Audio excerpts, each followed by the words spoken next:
Hello and welcome back. I'm gonna do a quick discussion.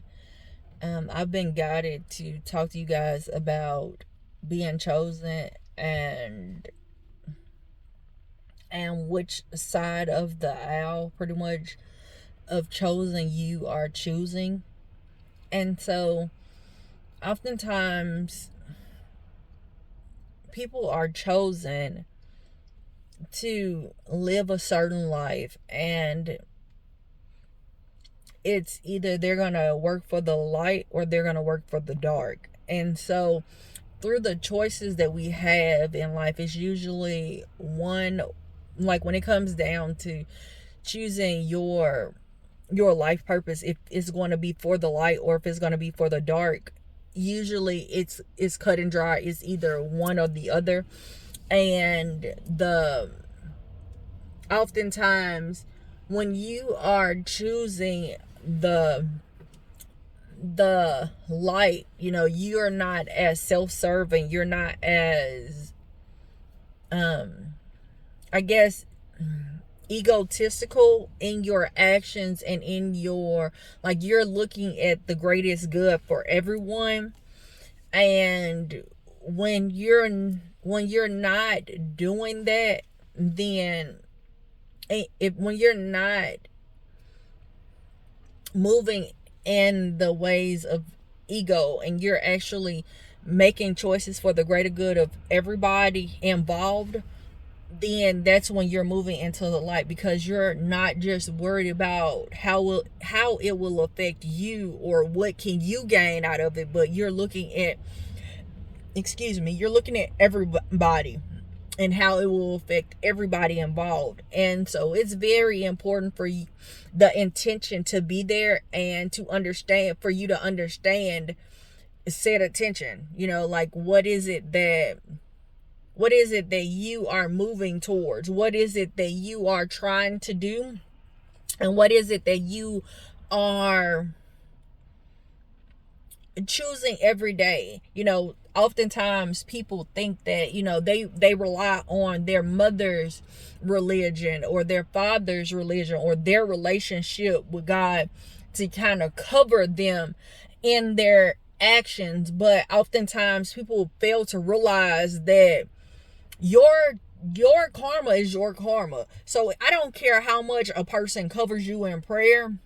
If you're choosing to do things in the dark, with the dark energy, it's gonna backfire eventually. It's going to end up and hurt or harm or put you in a position, or put other people in a position where they're going to realize, like, you're the one that's creating or bringing all of this bad karma on my lineage or on my children, my grandchildren, my great grandchildren, or whatever the case is. But there's going to be a realization of this. But the biggest thing is to understand that when you're, just because you're chosen, or somebody prophesied over you saying that you were chosen, that does not mean that you don't have a choice. Oftentimes people don't understand that the dark is only of chaos and destruction. There's nothing that comes good from chaos and destruction. So if there is every encounter that you have, or most encounters you have, you're bringing some type of chaos and destruction, then there's a need for you to kind of do a self-evaluation and be like, you know what, is this me?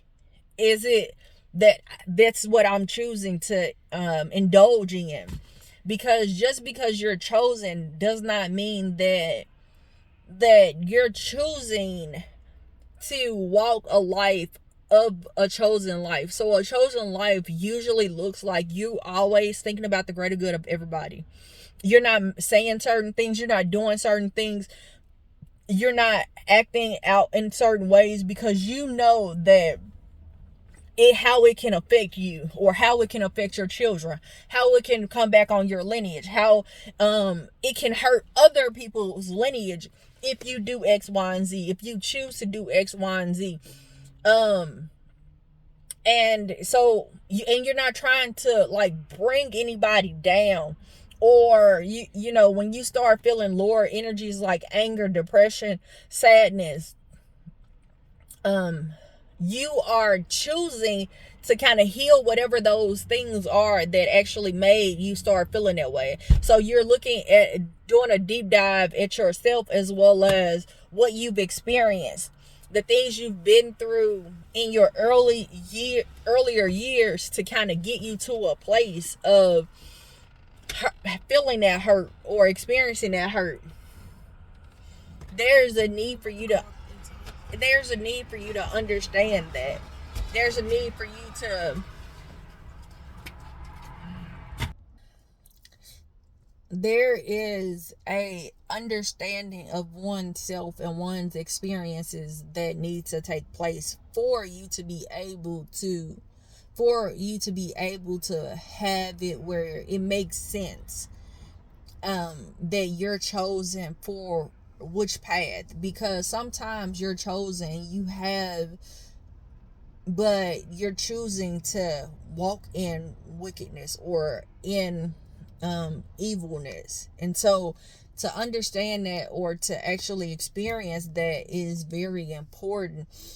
And what I mean by experience that is when you're chosen and you're choosing to walk in the darkness or walk in self-serving energy, there's a need for you to evaluate, like, why am I doing this? What's the main purpose here? And when you get to a place of understanding, like, the purpose behind the purpose, or the reasoning of why you're doing certain things, then you'll end up and get to a place of not making it about being chosen, but about your purpose and how it affects how your purpose affects everybody else, not just you. And not how you can just benefit from it, but how everybody and everyone around you can benefit from this, from your choices. So being chosen is like somebody choosing you, but at the same time, what are you accepting? Are you accepting that calling? And which calling are you accepting? Because chosen ones oftentimes only have one or two paths. You either gonna choose the light, or you're gonna choose the dark. So take a self-evaluation, evaluate yourself, and realize, like, where is it that you're choosing to put your energy? Are you creating chaos? Are you choosing to do things for self-serving manners? Or you're thinking about the greater good of everybody involved? I hope this video helped. Until next time, everybody, namaste and blessings to you and yours.